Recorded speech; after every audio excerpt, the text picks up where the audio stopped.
Finally हम अपनी मंजिल तक पहुंचने वाले हैं। जस्ट सामने ही चंद्रशिला है हमारे।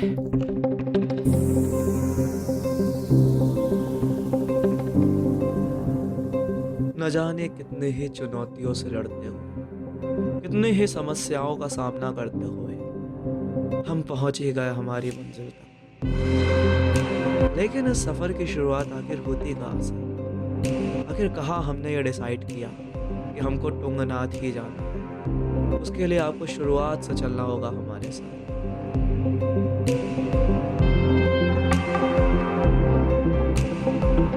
इस सफ़र की शुरुआत होती है इन ऊंची ऊंची बिल्डिंगों के बीच से, जहां अब चिड़ियों ने भी चहचहाना कम कर दिया है। मैंने अपना बैग उठाया और चल दिया हमारी मंजिल की ओर। एक गाड़ी से दूसरी गाड़ी बदलते हुए मुझको पहुंचना था हमारे पहले पड़ाव की ओर। अब मैं आ गया था हमारे देश की राजधानी नई दिल्ली के रेलवे स्टेशन, जहाँ की एक ट्रेन पर मेरे दोस्त मेरा इंतज़ार कर रहे थे।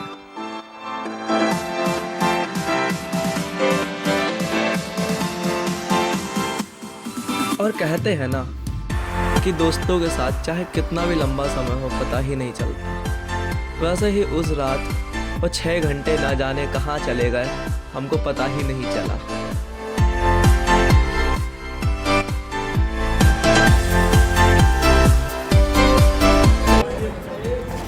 तो अभी हमारी ट्रेन गजरौला में रुकी हुई है और अभी सारे दोस्तों को बहुत तेज़ भूख लगी हुई थी, तो सब कोई छोले भटूरे कोई कुछ खा रहा है। पीछे ही हमारे मंदिर है जैसे आप देख सकते हैं। सारे लोग तीर्थ पे जा रहे हो तो मंडा खा रहा हो। कपाट बंद है। कैसा बना है?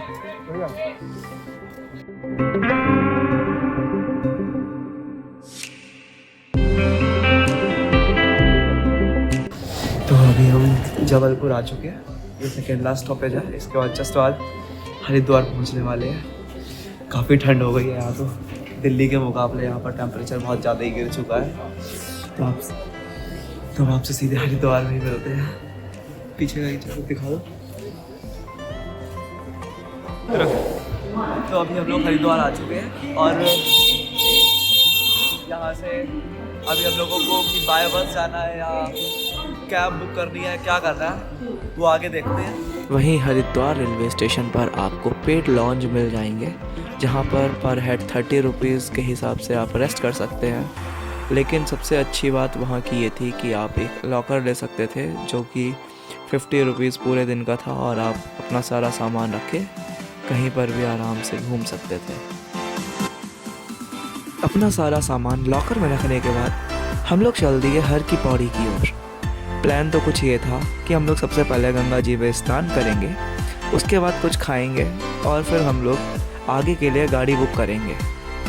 तो आपको हर की पौड़ी जाने के लिए स्टेशन के जस्ट बाहर ही 10-10 रुपये पर सवारी के हिसाब से ऑटो मिल जाएंगे और ऑटो वाला ही आपका गाइड बन के आपको सब रास्ते के बारे में बताता हुआ चलेगा कि एक साइड में आपके चंडी देवी और एक साइड में मनसा देवी का मंदिर आप लोगों को दिखाई देंगे। तो अभी हम लोग हर की पौड़ी के पास आ चुके थे और हमारे जस्ट सामने ही पहाड़ी पर मनसा देवी का मंदिर था। वहीं थोड़ा और चलने के बाद हम हर की पौड़ी पहुंच गए। इतनी ठंड होने के कारण हमने शंकर भगवान का नाम लिया और गंगा जी में डुबकी लगा दी। और गंगा जी से बाहर निकलते ही हमें साक्षात नंदी महाराज के दर्शन हो गए, जहाँ थोड़ी देर उनको हम लोगों ने खिलाया और फिर हम चल दिए आगे खाने की तलाश में। घाट से बाहर निकलते ही आपको बहुत सारी ट्रैवल एजेंसियां नज़र आएंगी, जहां पर आप स्कूटी से लेके कार रेंट कर सकते हैं। हमने भी अपने तुंगनाथ के लिए कार वहीं पर बुक कर ली थी। बुकिंग डिटेल्स मैं आपको आगे इसी वीडियो में बताऊंगा। वहीं पर आपको बहुत सारे रेस्टोरेंट्स और ढाबे देखने को मिलेंगे, जहां पर आप एक अच्छा सा रेस्टोरेंट देख के खाना खा सकते हैं।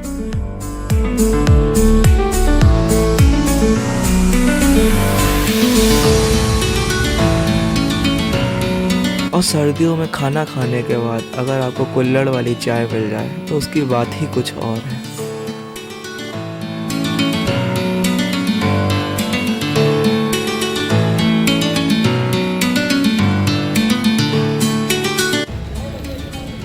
अभी हम लोग जूना अखाड़ा चौक पर है। यहाँ पर हम लोग अभी ड्राइवर का इंतज़ार कर रहे हैं, वो जल्दी से गाड़ी लेके आए, फिर हम लोग आगे चलते हैं। कुछ ही देर में हमारा ड्राइवर कार लेके आ जाता है और हम लोग भगवान का नाम लेके चल देते हैं। चलो हर हर महादेव, गंगा मैया की जय। दोपहर के 1 बजे हम लोग हरिद्वार से चल चुके थे। तो आज का हमारा प्लान था कि हम लोगों को शाम तक धारी देवी के दर्शन करके रुद्रप्रयाग क्रॉस करके ऊखीमठ में किसी अच्छे होटल में रुकना था। हरिद्वार से 20 किलोमीटर दूरी पर ऋषिकेश स्थित है, जो एक बहुत ही सुंदर जगह है। इसके बारे में मैं आपको अगली वीडियो में दिखाऊंगा। ऋषिकेश से 14 किलोमीटर दूरी पर शिवपुरी है, जो कि एडवेंचर्स एक्टिविटी के लिए बहुत फेमस है। अगर आपको किसी भी टाइप की एडवेंचर एक्टिविटी करनी है तो आप यहाँ पर आके कर सकते हैं।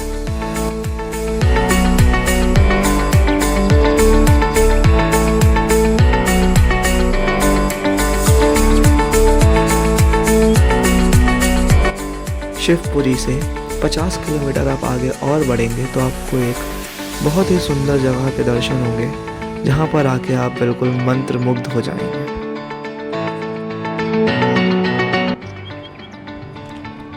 तो अभी हम देवप्रयाग आ चुके हैं। यहाँ पर अलकनंदा और भागीरथी मिलकर गंगा बनती है। अभी हम उस जगह पर हैं जहाँ पर माँ गंगे का उद्गम होता है। देवप्रयाग उत्तराखंड के 5 प्रयागों में से एक प्रयाग है। लेफ्ट साइड से जो धारा आ रही है यह भागीरथी नदी है, जो कि गौमुख ग्लेशियर गंगोत्री से आ रही है। और इस सामने से धारा आ रही है यह अलकनंदा नदी है। और देवप्रयाग में ये दोनों मिलकर माँ गंगे का रूप लेती है।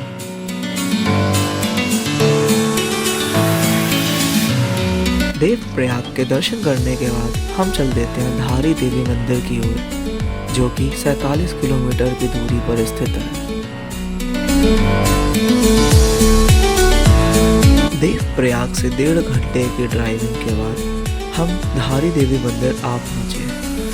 यह वही मंदिर है जो कि अलकनंदा नदी के बीचों बीच में स्थित है।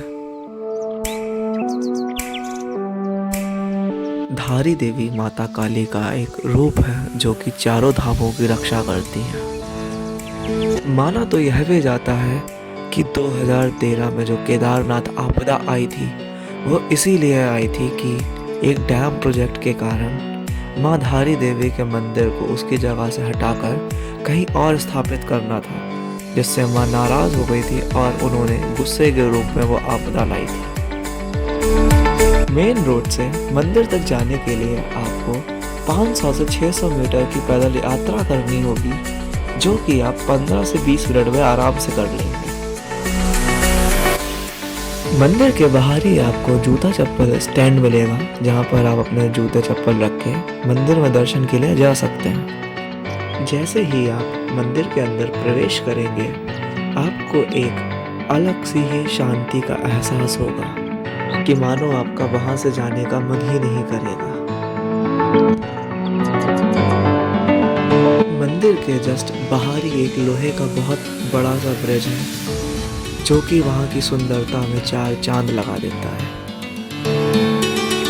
आगे की जर्नी के लिए आप बने रहे हमारे साथ।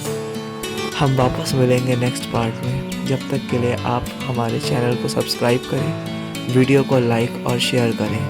हर हर महादेव।